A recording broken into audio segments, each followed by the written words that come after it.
목사님하고 인사합시다. 어떻게 인사할까요? 똑바로 앉아야지. 뭐야 시원아, 뭐야? 똑바로 앉아. 다리 내리고. 최시원 똑바로 앉아. 싫어? 싫어? 너 이제 목사님하고 별로 이제 안 친해질 거야. 너 이제 마시멜로 다 먹었어 이제. 자, 목사님하고 뭐라고 인사할까요? 안녕하세요. 안녕 못해. 감기 걸려서. 뭐라고 인사할까요? 어? 우리 학교 싫어. 안 세울 거야. 우리 목사님하고 함께 인사할 때 반짝반짝. 니들 왜 안 해? 반짝반짝. 손 없어? 반짝반짝 하면서 다 같이 할렐루야. 시작. 할렐루야. 시원이는 뭐야? 다시 다 같이 양손으로 시작. 할렐루야. 너 일로 와. 너 나와 일로. 나와 일로. 나와 문해강. 네가 문해강이지 내가 문해강이야. 얘 하는 거 봐라. 자, 시작. 너 혼자 할렐루야. 시작. 썩었어. 이렇게 하면 안 되는 거야. 들어가. 다 같이 기쁘고 즐겁고 환한 얼굴로 시작. 할렐루야. 옆 사람에게 인사하는 거예요. 얼굴 보고 시작. 야, 너 왜 안 봐? 할렐루야가 무슨 뜻인지 아는 사람? 몰라 아무도? 이따가 오후까지 답을 알아오는 사람에게는 목사님이 상을 줄 거예요. 시원이는 오늘 점심을 못 먹을 것 같은데 아무래도. 자, 이번 여름 성경학교 주제 다 같이 시작. 더 크게 시작. 조금 더 크게 시작하지 마. 안 속는데 시작. 이번 여름 성경학교 주제는 우리 함께 세워요예요. 뭘 세울까?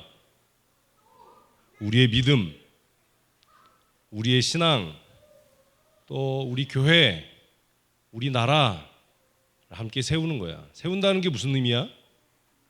만들어간다라는 의미가 있겠지, 그렇지? 어떻게 만들어갈까? 시어가 왜 형제가 왜 쌍으로 그래? 질문이 있어. 질문. 그 질문이 뭐냐면 다 같이 시작. 조금 아까 같은 목소리로 해야지. 성경학교는 왜 하는 걸까? 경로당이야? 다 같이 시작. 성경학교 왜 하지? 성경학교 왜 하는지 아는 사람? 다 바보들만 모아놨나 봐. 수영하니까 또 수영하려고 성경학교 한대요. 너 이제 이따가 너 목사님이 물에다 집어넣을 거야. 너 아주 그냥 인어가 되는 거야. 성경학교 왜 하는지 아는 사람? 문해강 성경학교 밥 먹으려고 해? 성경학교 왜 해? 문해강 뭐라고? 성경을 뭐? 그래 교회인데 왜 학교라고 그러냐고. 그리고 목사님 물었잖아. 왜 학교라고 그러냐고. 교회인데. 학교는 뭐 하는 데야? 배우는 데야. 그치? 공부하는 데. 근데 여름 성경학교를 하는 이유는 뭐냐? 뭘 배우려고? 성경을 배우는 거예요. 하나님의 말씀 성경을 배우려고 성경학교를 하는 거예요. 시원아 조금만 똑바로 앉아봐. 목사님하고 너하고 그럴 사이가 아니잖아. 뭐 기분이 안 좋아. 아침에 맛있는 거 먹었는데 너 목사님이 너를 때리는 목사님이었으면 좋겠어? 맛있는 걸 주는 목사님이었으면 좋겠어? 그거 네가 결정하는 거야. 성경학교 왜 하냐 하면 고개를 다 들고 답은 뭐야?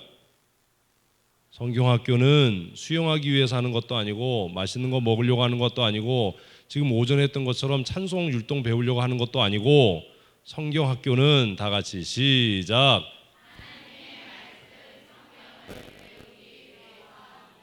다시 시작. 성경학교 왜 한다고요? 하나님의 말씀을 빼먹으면 안 돼. 성경은 하나님의 말씀이고 하나님의 말씀인 성경을 배우기 위해서예요. 그래서 우리가 주일학교라고 이야기하지만 사실은 주일에 모이는 학교도 주일학교가 아니라 무슨 학교인 거야? 성경학교인 거예요. 그래서 썬데이 스쿨이라는 용어도 쓰지만 바이블 스쿨이라는 말도 많이 써요. 지금은 썬데이 스쿨보다 바이블 스쿨이라는 이야기를 많이 써요. 주일학교. 주일학교는 주일에 가는 학교. 그래서 주일학교가 된 거고 미국에서 썬데이 스쿨이라고 해서 그걸 그냥 들여와서 번역해서 주일학교가 된 거고 근래에 들어서 요즘에 들어서는 주일학교? 주일에 가서 뭐 하는데? 성경을 가르치고 성경을 배우지. 그래서 이제는 주일학교, 썬데이 스쿨이라는 말보다 무슨 스쿨? 바이블 스쿨. 이거 말레이시아 갔다 왔는데 그러면 어떡해. 무슨 스쿨? 바이블 스쿨, 성경학교라고 이야기해요. 그럼 또 하나 질문이 있겠지. 무슨 질문? 질문이 없어? 질문을 자꾸 해야 돼. 질문을 많이 하는 사람이 훌륭한 사람이야. 왜 질문을 못하냐 하면 아는 게 없으니까 질문을 못하는 거예요. 아는 게 있는 사람은 뭐가 많아져? 질문이 많아져. 학교 다닌다고 해서 이게 뭐 똑똑해지는 게 아니야. 대학 나오고 뭐 박사학위 받고 이랬다고 해서 똑똑해지는 게 아니야. 정말 똑똑한 사람은 뭐가 많은 사람? 질문이 많은 사람이야. 왜 그러지? 왜 그래야 되지? 당연히 해야 돼가 아니라 왜 그래야 되지? 라고 자꾸 질문하는 사람. 왜 예배 시간에 자꾸 삐딱하게 앉으면 맞지? 뭐 이런 거 질문하는 사람. 시원이는 안 들려 지금. 자기 얘기인데. 질문이 뭐가 생길까? 왜 성경 배워야 되지? 성경을 왜 배워야 되지? 성경 왜 배워야 돼? 성경 잘하면 대학 가냐? 아니잖아. 네 평생의 소원이 대학 가는 거지. 그지? 좋은 대학 가는 거. 문혜강, 왜 성경 배워야 돼? 성경 많이 알면 뭐 성공하니? 출세하니? 어떻게 생각해? 성경 많이 알면 이쁜 여자친구가 생기나? 왜 대답을 안 해? 호빵, 난 너를 안 불렀는데 왜 네가 고개를 들어? 성경을 많이 알면 어떤 일이 생겨? 그냥 놀라운 일이 생긴다고라도 하든지. 성경 많이 알면 어떤 일이 생겨? 유나가 얼었어. 왜 날 시키지? 성경 많이 알면 어떤 일이 생겨? 성경 왜 배워야 돼?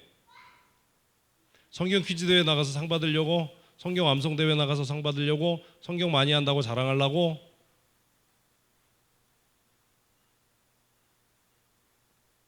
성경 왜 배워야 돼? 읽기 싫은데 엄마가 막 강제로 읽으라고 해서 읽지. 그치? 가훈아, 매일매일 성경 읽어? 안 읽어? 너 죽었어. 이따 남아. 성경 왜 배워야 돼? 이런 질문 해본 적 있어? 목사님 이런 질문 해본 적 있어? 어려서. 성경 왜 읽어야 되지? 무슨 말인지 하나도 모르겠는데. 왜 성경을 왜 읽어야 되나? 우리 엄마는 왜 맨날 성경 읽나?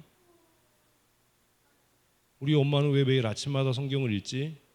그것도 뭐 한두 번도 아니고 성경에 막 다 낡아가지고 너덜너덜할 때까지 왜 우리 엄마는 성경을 읽지? 그런 고민을 했던 적이 있어요. 근데 거기에 대한 답이 있어. 조금 있으면 이제 맞아야 되겠다. 그치? 목사님한테 맞아보니까 아프지? 목사님 살살 안 때려. 목사님 때리면 거의 죽도록 때려. 성경을 왜 배워야 하냐? 시편 119편 97절을 한번 읽어보자. 시작.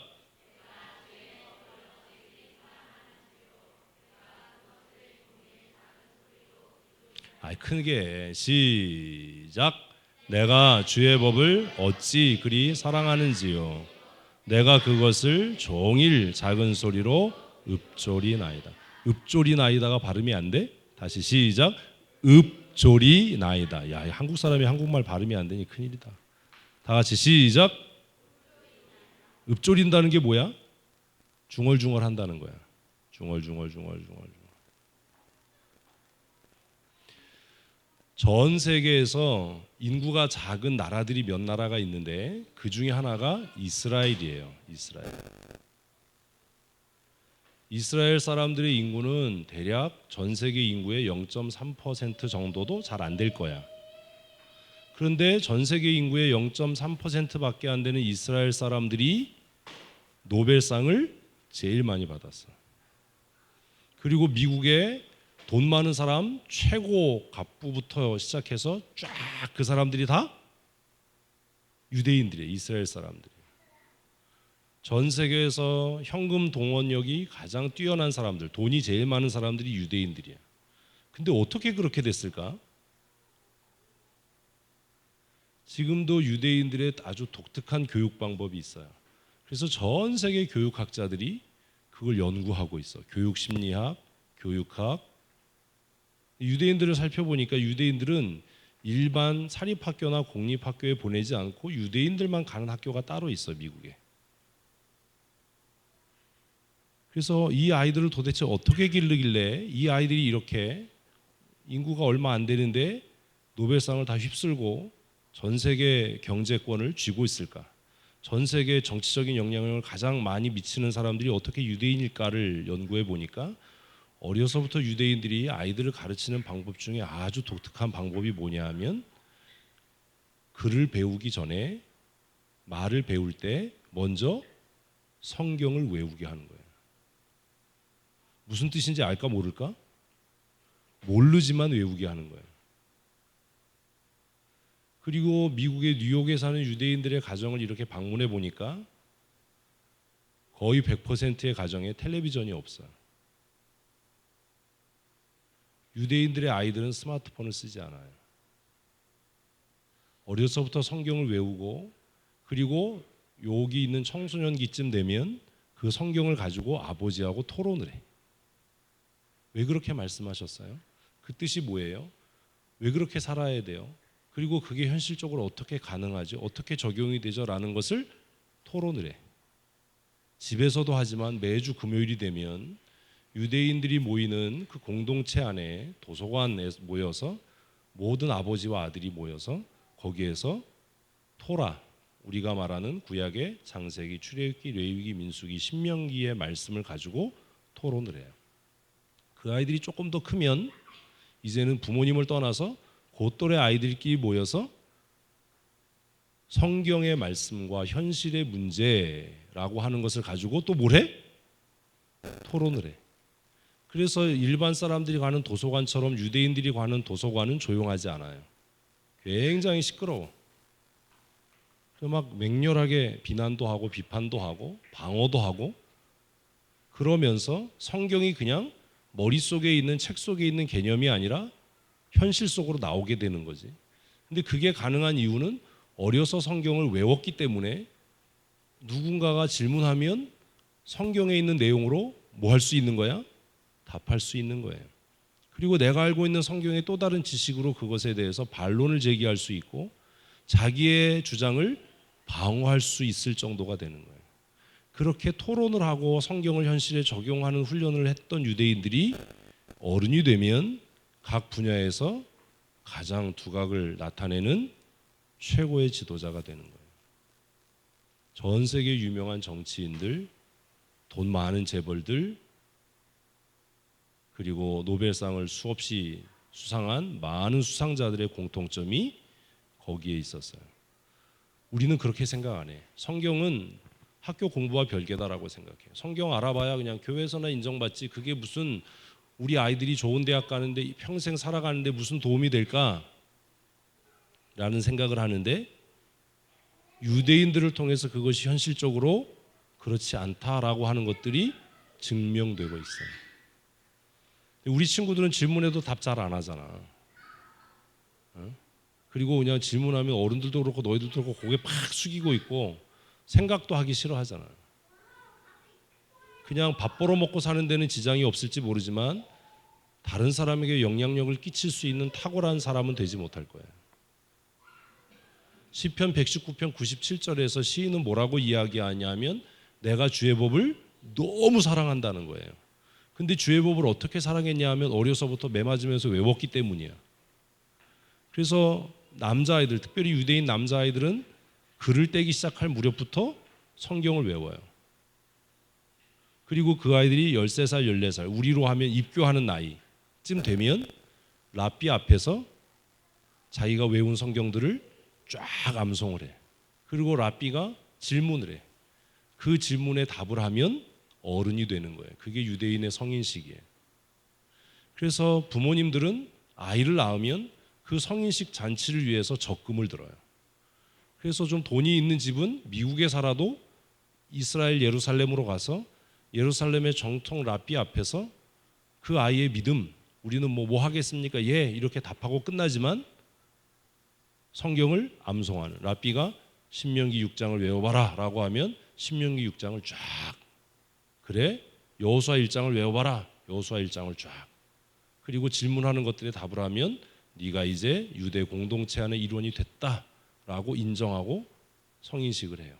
그 성인식을 하게 되면 얻는 유익이 뭐냐 하면 그 아이가 전 세계 어디에 가서 사업을 하든 전 세계 어디에 가서 공부를 하든 유대인 공동체는 그 아이의 성공을 위해서 모든 수고와 헌신을 아끼지 않아요. 그래서 유대인들 중에는 돈 없어서 공부 못하는 사람이 없어요. 왜? 그렇게 성인식을 하고 나서 말씀대로 내가 살겠다라고 하는 애들은 우리식으로 하면 교회가 그 아이의 모든 학비를 다 대요. 그리고 그 아이가 성공한 이후에 그 아이는 또 자신이 소득으로 얻은 것에 우리는 11조 내는 게 굉장히 아까운데 거의 반에 해당하는 그 금액들을 기부를 해서 자신의 제자들이 후배들이 또 그렇게 잘할 수 있도록 그렇게 해요. 1박 2일의 짧은 성경학교지만 물놀이 하는 것도 좋고 맛있는 간식을 먹는 것도 훌륭한 일이지만 정말 중요한 것은 성경을 한 부분이라도 암송하고 깊이 이해할 수 있는 시간이 됐으면 좋겠어요. 특별히 우리 유치부 교사들은 이 아이들이 어린데 이걸 어떻게 할까라고 생각하면 안 돼요. 그게 마땅하고 당연한 거예요. 말 안 들으면 어떻게 하라고요? 채찍으로 때려서라도 그 일을 해라. 어리니까 봐줘야 된다가 아니라 어리니까 더 바른 것을 엄하게 원칙을 세워야 한다. 그리고 98절은 같이 읽어보십시다. 시작. 주의 계명들이, 여기 계명들이 뭐예요? 이게 토라예요. 토라. 뭐? 창세기, 출애굽기, 레위기, 민수기, 신명기. 주의 법들이, 그 계명들이 어떤 일을 하냐? 다 같이 시작. 항상 나와 함께함으로. 어떻게 주의 계명이 항상 나와 함께하지? 외우고 있으니까. 성경책 안 들고 다녀도 되니까. 우리는 이상하게 성경책 들고 다니면 경건한 사람이라고 생각하는데 그게 아니에요. 성경의 가르침들이 항상 어디 속에, 내 머릿속에 새겨지고 내 마음에 있어서 내가 어디를 가든지 무엇을 하든지 이게 성경적인가? 무슨 말을 하든지 내가 하고 있는 말이 성경적인가? 내가 하는 결정과 내가 하는 선택이 하나님의 말씀과 일치하는가라고 하는 것을 스스로 깨달을 수 있고 그 말씀 안에 살아야지. 그러려면 어려서부터 성경을 뭐 해야 된다고? 암송해야 돼. 내가 주의 법을 어찌 그리 사랑하는지요. 내가 그 말씀을 늘 작은 소리로 읊조립니다. 내가 암송합니다. 그래서 주의 계명들이 내가 어디로 가든지 무엇을 하든지 항상 나와 함께 합니다. 근데 그 결과가 뭐냐? 뭐 성경 암송대회 나가서 상 받아요 이런 얘기가 아니라 같이 읽자. 그것들이 나를 원수보다 지혜롭게 하나이다. 뭐가? 하나님의 말씀이 내가 원수와 싸우게 될 때, 내가 원수 앞에 서게 될 때 그 말씀이 나를 원수보다 지혜롭게 해서 절대로 패하지 않게 한다.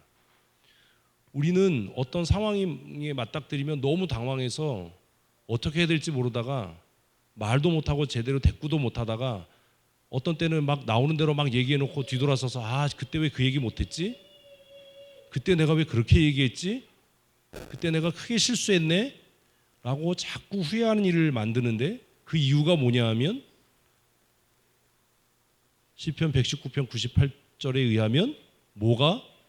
하나님의 말씀이 나와 함께 하지 않기 때문에. 그래서 상황이 다 지나고 나면 그때 내가 바보짓 했네.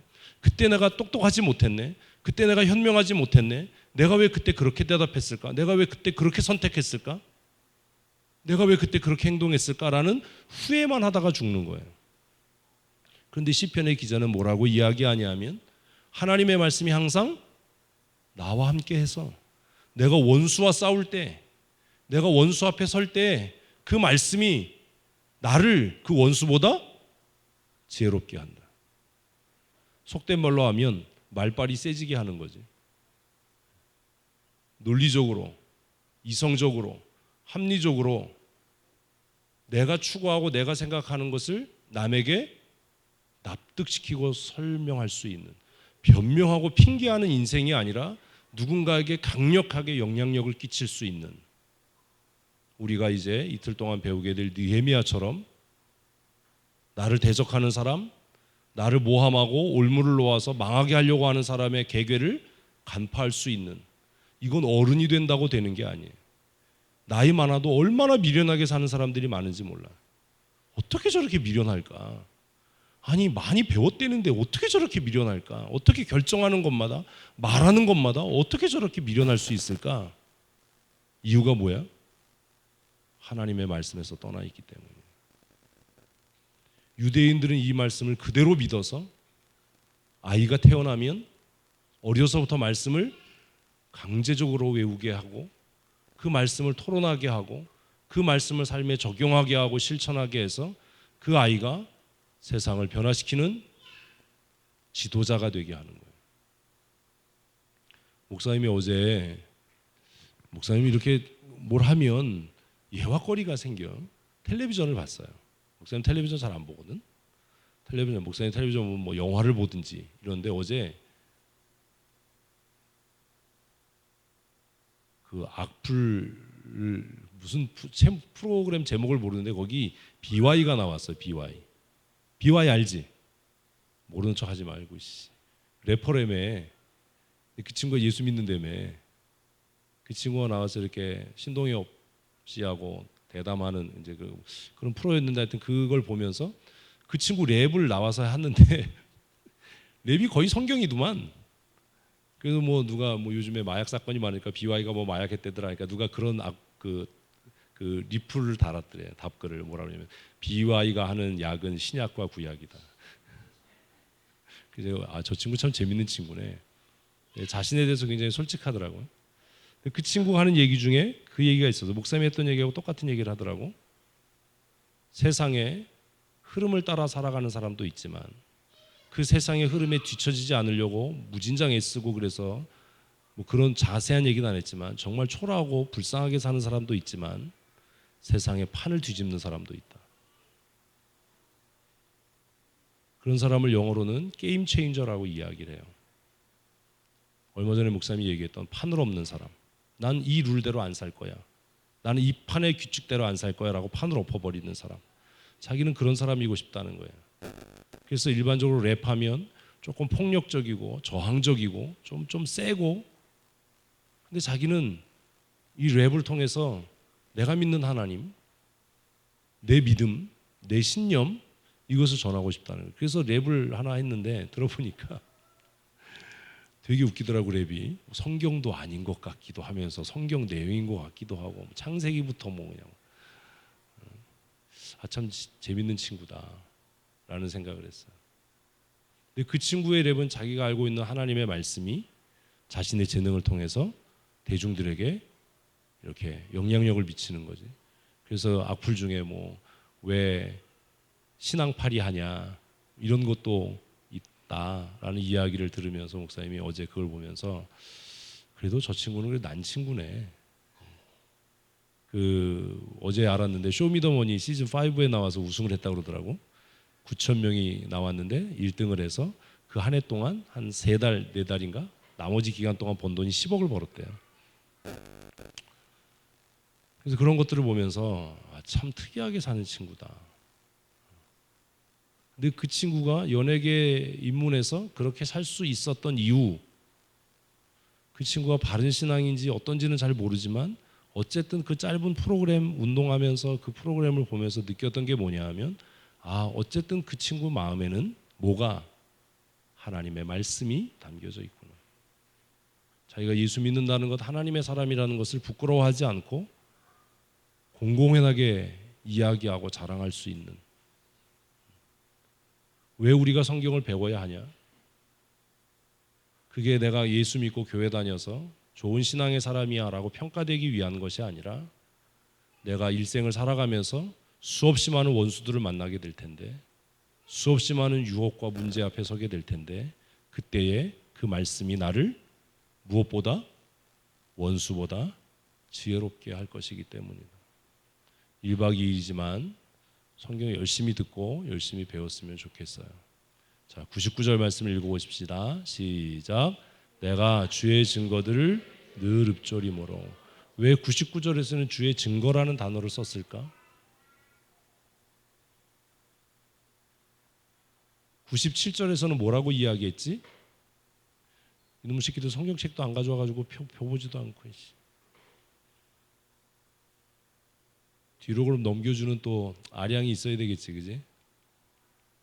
97절에서는 뭐? 주의 법. 98절에서는 주의 계명. 근데 99절에서는 뭐? 주의 증거. 왜 99절에서는 주의 증거라고 했을 것 같아? 가온이 왜 그랬을 것 같아?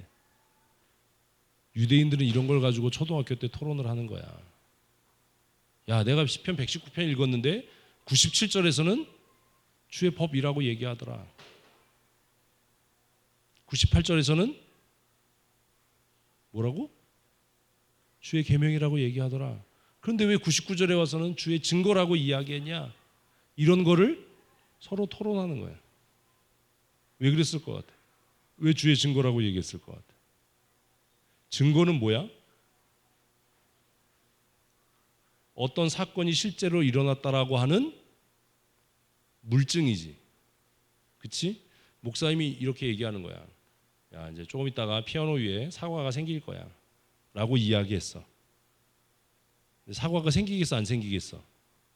너 왜 목사님을 안 믿어, 새끼야? 그런데 무슨 사과가 생겨? 개뻥치네. 근데 진짜 사과가 생겼어. 그러면 그 사과는 뭐에? 내 말의 증거지. 그래서 시편 기자가 왜 증거라고 했냐 하면 하나님의 말씀이 믿음이 없는 사람에게는 너무 허무맹랑한 이야기처럼 들리고, 좋은 대학 가려면 공부 열심히 해야지 무슨 뭐 성경 읽는다고 좋은 대학 가냐? 이렇게 생각하던 사람들에게 역사를 통해서 하나님의 말씀이 어떻게 되더라? 실질적으로 이루어지더라. 그러니까 하나님의 말씀은 뭐다? 증거다. 무슨 증거? 하나님이 살아계시다는 증거. 하나님이 역사를 주장하신다는 증거. 사람의 성공과 실패가 사람의 지혜에 있는 것이 아니라 하나님의 주권 아래 있다라고 하는 증거다. 그래서 99절은 주의 증거라고 쓴 거예요. 우리는 이것을 선생님이 이렇게 가르쳐 주니까 내게 안 돼. 맨날 받아 적고 형광펜으로 별표하고 당구장표하고 누가 써놓은 거 읽고 이러니까 내게 아닌 거야. 그러면 이것을 유대인들은 어떻게 하냐면, 맞아, 내 삶에도 이런 뭐가 있어? 증거가 있다. 내가 기도했더니 하나님께서 내 기도에 이렇게 응답하신 내 증거가 있다. 그것이 개인화되면 뭐가 되는 거야? 삶의 체험이 되는 거야. 과연 하나님은 살아계시다. 왜 너희들이 예수 믿는데 그렇게 늘 썩은 동태눈을 하고 힘없게 사냐 하면, 하나님의 말씀이 무엇도 아니고 증거도 아니고 더 나가서 체험도 아닌 거예요. 그냥 습관적으로 그 일을 하니까 재미없는 거예요. 근데 시편의 기자는 뭐라고 이야기하냐면, 내가 하나님의 말씀을 왜 사랑하냐? 그 말씀이 무엇이고? 증거이고 내 삶의 체험이기 때문이에요. 그래서 내가 그 증거, 하나님께서 홍해를 가르셨어? 하나님께서 만나와 메추리를 내려서 이스라엘 백성들을 광야에서 먹이셨어? 그러니까 하나님께서 내 삶에도 부족함 없이 채우실 거야 라고 하는 믿음의 고백을 늘 한다라는 거예요. 하나님께서 학교 근처에도 못 가본 요셉을 뭐가 되게 하셨다고? 총리가 되게 하셨어. 애굽에. 이집트는 고대부터 수학이 발달했고 수사학이 발달했던 나라예요.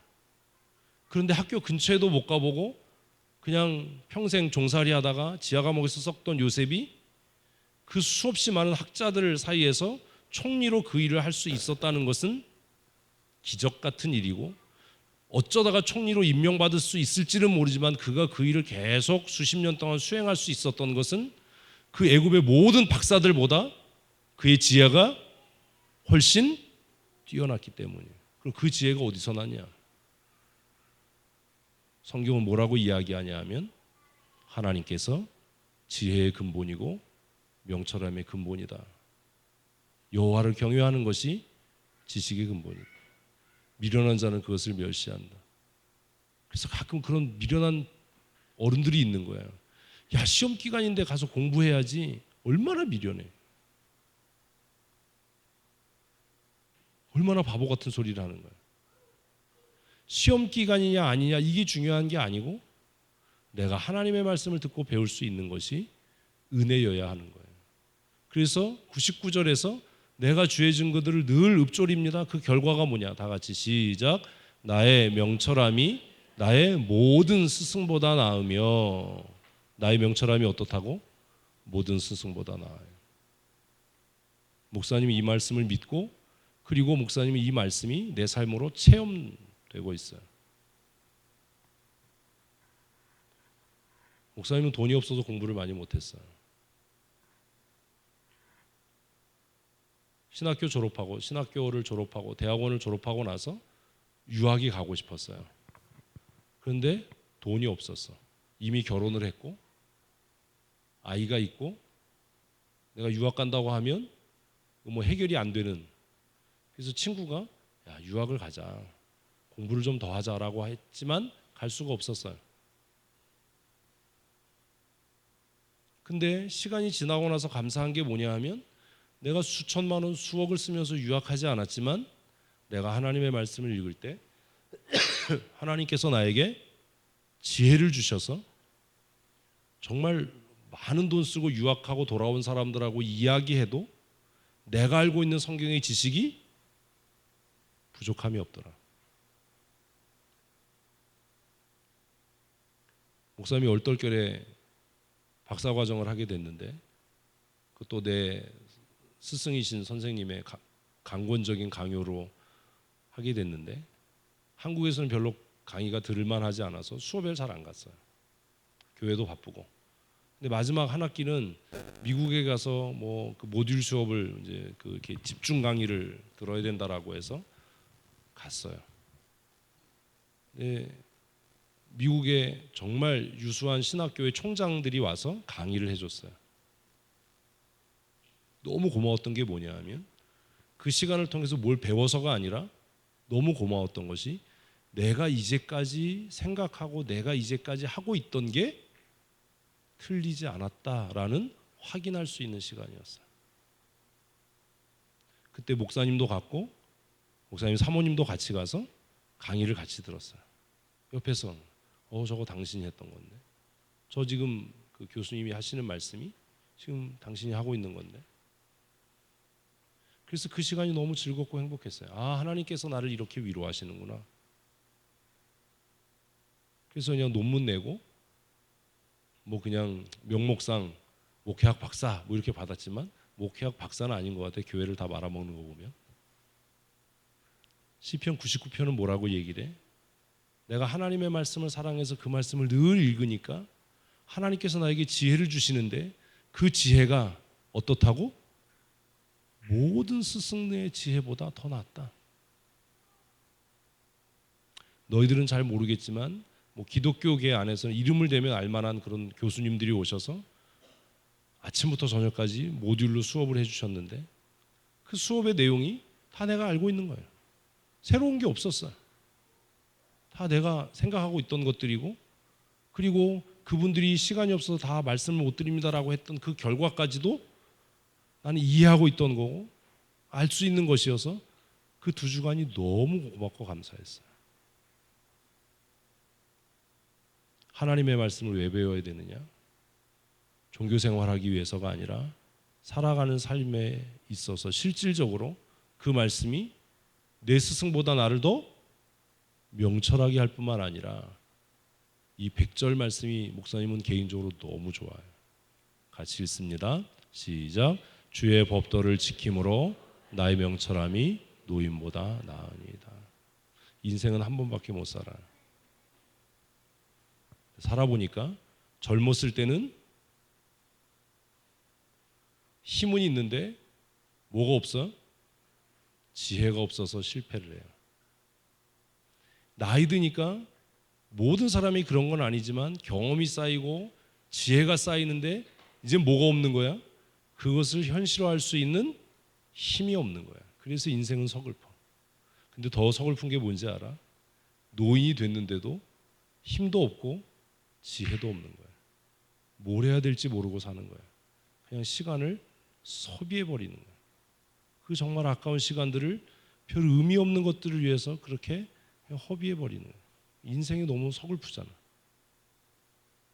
그런데 아직 젊었을 때, 청년의 때에 노인들이 가질 수 있는 무엇을 가질 수 있다면 삶에 대한 지혜, 명철함, 판단력, 다 살아보지 않고 다 경험해보지 않았지만 일의 마지막을 볼 수 있는 통찰력이 있다면 얼마나 행복한 삶을 살겠어. 무엇이 근데 우리를 그렇게 한다고? 하나님의 말씀이. 하나님의 말씀. 한 가지 목사님이 분명하게 이야기할게요. 공부 열심히 하고 잘하면 밥 먹고 사는 데는 지장 없을 거야. 정말 공부 열심히 하면 밥 먹고 사는 데는 지장 없어. 그런데 탁월해지지는 못할 거야. 목사님들 친구 중에 대학교 교수들도 있고 대기업의 무슨 간부인 친구들도 있고 그래요. 그 친구들 보면 뭐는 걱정 없어? 밥 먹고 사는 데는 걱정 없어. 학교 선생님으로 은퇴하거나 공무원으로 은퇴하거나 대학 교수로 은퇴하면 연금 받으니까 죽을 때까지 밥 먹고 사는 건 지장 없어요. 근데 뭐가? 그의 삶에 탁월함이 없어요. 스스로는 제자를 키운다고 얘기하고 제자들이 찾아온다라고 자랑하는데 그의 삶이 다른 사람의 삶을 변화시킬 만큼 영향력 있지는 않다라는 거예요. 그냥 밥 먹고 사는 거야. 다른 사람보다 불편하지 않을 정도로 경제적으로 좀 윤택하고 그것뿐이지 그에게 탁월함도 명철함도 현명함도 자신의 삶을 지혜롭게 경영함도 없어 보이는 거예요. 그런데 어떤 사람들을 보면 많이 배우지 못했고 먹고 사는 문제가 지금 뭐 어려울 수도 있고 사람들에게 존경받지 못하는 것 사회적으로 그렇게 보인다 하더라도